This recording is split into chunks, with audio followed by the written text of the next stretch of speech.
welcome to Colores Latinos TV. I'm Nancy Peña. As you know, Colores Latinos TV is a monthly and bilingual show that brings to you education, information, and cultural topics. Today we have the pleasure to have in our studio Phil Chavez, who is the Public Information Officer of the Lowell National Historical Park.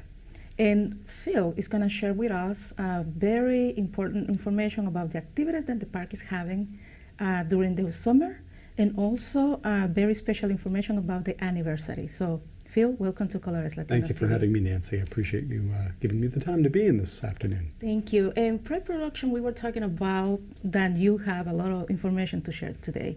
So I would like to break down the topics and asking first, what activities the park are having this summer? Okay, well, you know, we are just about ready to begin our summer season, and that begins Memorial Day weekend. So Memorial Day weekend, our trolleys are running, and our boats, our canal boats, are in the canals, and they're going to be offering our programs, our tours. So we'll have about 4 tours a day on the weekends until about the first or second week of June. Then we go 7 days a week.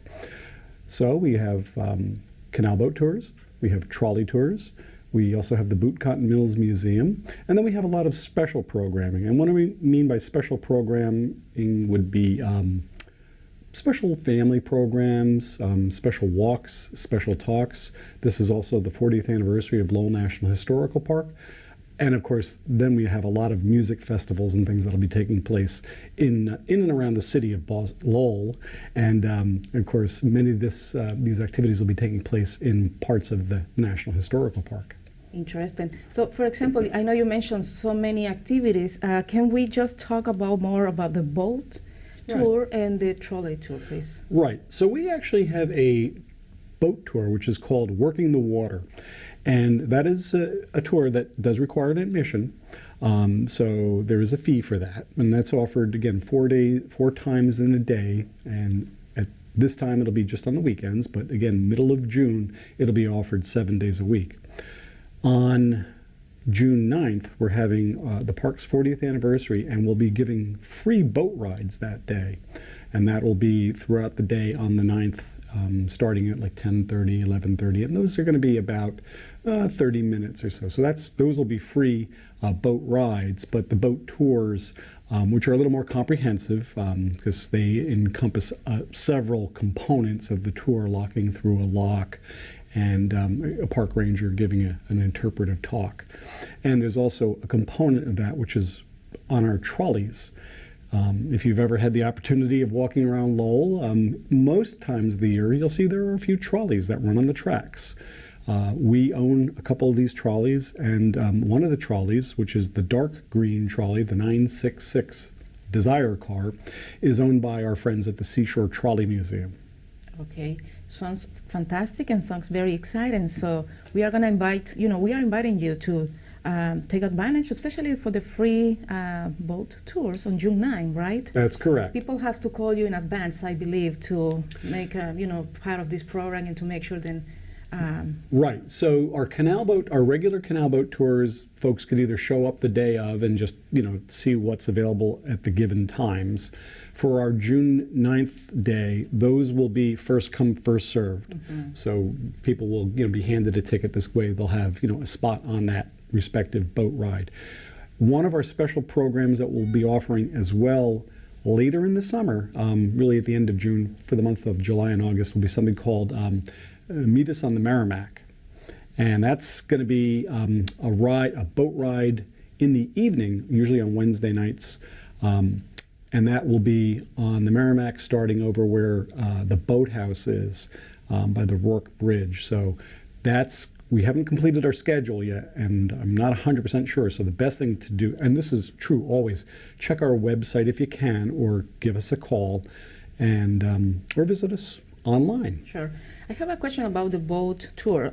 For example, kids can enjoy this tour or not? Absolutely, yeah. I mean, our programming is designed for families, and the boat tours, of course, give you a look at the history of Lowell from a different perspective, from the water. In fact, that's one of the reasons why the National Park is here today. We are a urban industrial park.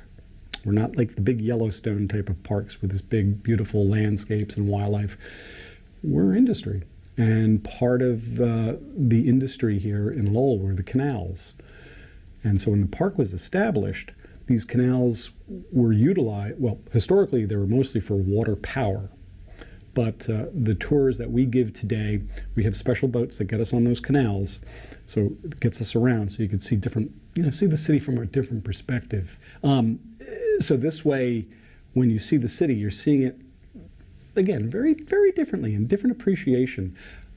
But to tell the story, our park rangers are skilled at talking with folks, just people who are there, you, me, our children, our grandchildren. So we do, definitely work with different audiences.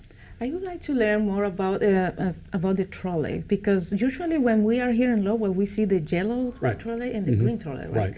But I would like to learn more about what is behind of those trolley, like historical talking. Sure. Well, historically, it was a method of transportation. And, the world we live in today, we, have automobiles. Those are the big things. But if you can imagine, not that far back, up until, say, the 50s, you would see trolleys like the ones we have riding the streets of Lowell. They've been phased out, of course, so now it's automobiles and buses, and of course walking. We're kind of coming full circle because, people are rediscovering walking as something pleasurable to do, but also to get from point A to point B.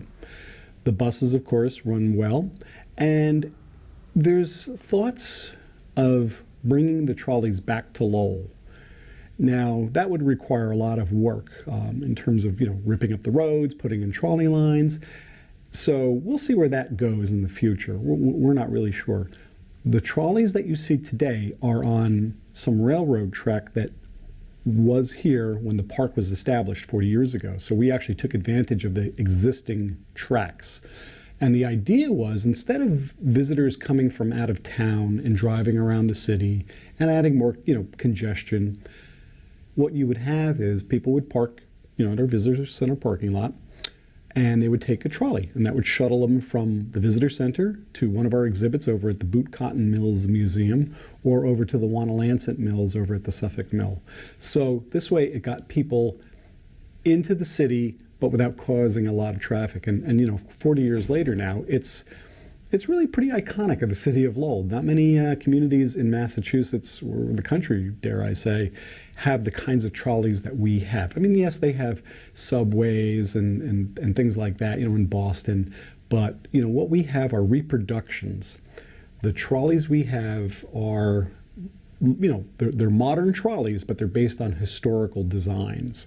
So it's kind of neat that, when we ordered these things, nobody knew how to build them. And it just happened to be this one company that took a risk and decided to build them. And they've actually, since we ordered them, they have now created this little subsidiary, and they make these special trolleys. And you do have other cities that are adding these to their collections, because again, they're bringing them back. It's pretty exciting. Beautiful. I know that it's beautiful, especially when we are walking in Lowell, people are visiting us. It's very attractive to see those trollers, running away.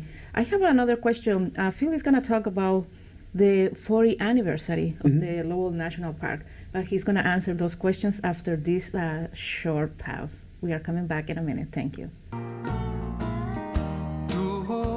Llegará tu oportunidad, lo que tú das recibirás, sobre todo tu amistad. Tu hora llegará. Cuando uno hace un amigo, hace algo fantástico. Tu oportunidad. La amistad, pásala. Un mensaje de la Fundación para una vida mejor. Hello, and welcome to Colores Latinos TV. We were actually talking with Phil Lechavitz, who is the Public Information Officer of the Lowell National Historical Park, about the activities that we are having in the summer, and also some very nice free tours in the boat if you just turn around your TV right now. So, Phil, tell us more about the 40th anniversary of the park. Oh, absolutely. Be happy to. So This year, Lowell National Historical Park turns 40. So on June 8th, 1978, President Jimmy Carter signed into legislation creating the National Historical Park here. Of course, it didn't just happen overnight. You know, there were a lot of members in the community of Lowell who really worked very hard to make this happen. And the idea was, again, to create this historical park, again, looking at the industry. But you can't tell the story of Lowell and just talk about industry. There's other components. So, for example, there is water power. As I mentioned earlier, the canals that were built here in Lowell were designed to bring water power to the mills to run these mills.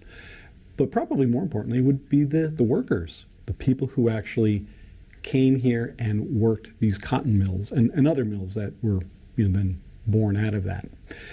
Originally, you had what would be called Yankee mill girls. These would have been young women who lived on farms in New England in the 1830s, 1840s. You had agents, people that would go out and recruit these people to come here and work. And the idea was they would work for a couple years, make a few dollars for their families, send the money back, and then eventually go back to their farms and probably get married. Because again, it was targeted towards that group of people. After the American Civil War, though, things start to change. Now, there had always been Irish here in the city. They had a lot to do with the construction of the canals.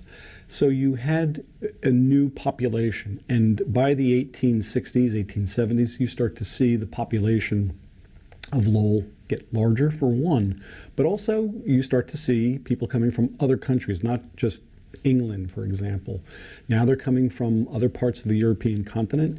They're coming from Eastern Europe. And you start to see this development of the city, and you start to see these little enclaves being created here in the city, little pockets of, Greeks, for example. You'll see Polish as well. As you move into the 20th century, again, you see new groups of people coming in. So, the story of Lowell really is the story of immigration. And, that's what makes the city great, really, if you think about it. We have a diversity of last names, so to see these people come here and make something out of this new city is really pretty exciting. Of course, the cotton mills that existed really for the most part don't exist today. But the city itself still has, the immigration story, because we still see people coming from around the world today and calling Lowell home and getting a toehold in America and really just, contributing. It's part of who we are. And as the park goes, we recognize that the communities are changing. And, we talk about the Irish, we talk about the Greeks, we talk about the Polish, but we're also talking about the Cambodian community, we're talking about the Latino community, and other communities that are, again, coming here for, multiple reasons, whether it's, economic opportunity, whether it's refugee.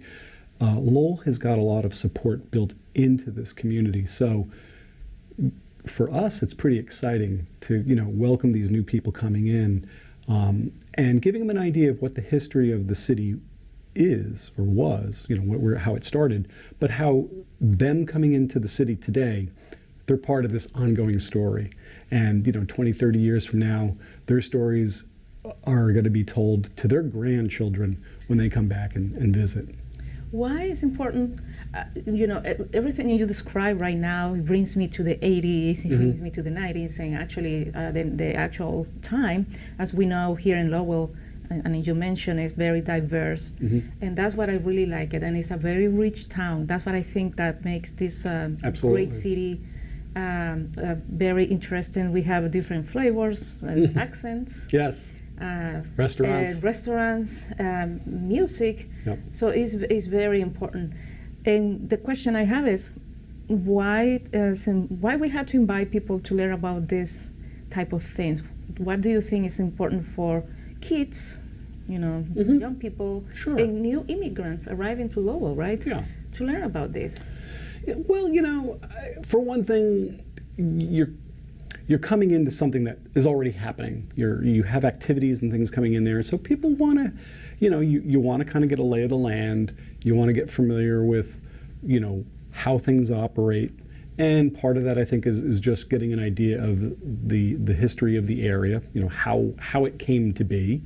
A lot of people also want to contribute, and I think it's the folks who, really are looking at, well, how can I continue with what's here, and understand that people there's only 24 hours in a day, and there's so many things that are out there, but for people to just get familiar with this and see the struggles that people had to endure years before, it's I don't want to say it's the same thing, but there's, I think, some appreciation that people had to endure, certain hardships, but also rewards as well.